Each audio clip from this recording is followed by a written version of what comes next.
আপনার দলের মধ্যেও র বসে আছে। কি ভাষা বললে সরকার শুনবে আপনাদের আহাজারি, এটাই বসে থেকে এখানে শুনতেছিলাম।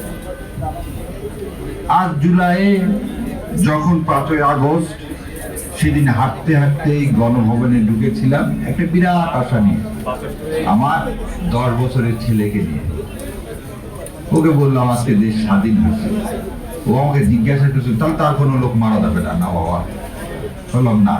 কোনো লোক অন্ধ হবে না? আমি বলছিলাম না। আজকে এখানে দাঁড়ায় মনে হচ্ছে সেদিন আমি আমার ছেলেকে যে প্রতিশ্রুতি দিয়েছিলাম তা মিথ্যা। হবিগঞ্জে কেন গতকালকে একটা ছেলে চোখ হারাতে হলো?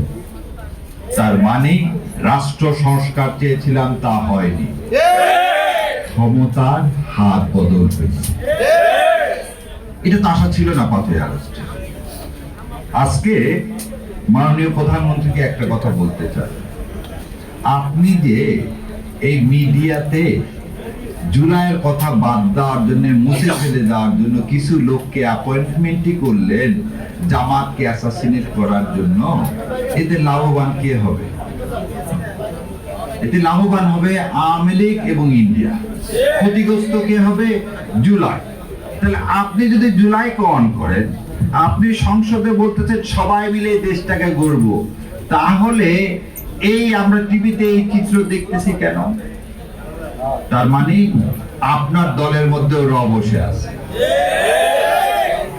আপনার দলের মধ্যেও র বসে আছে।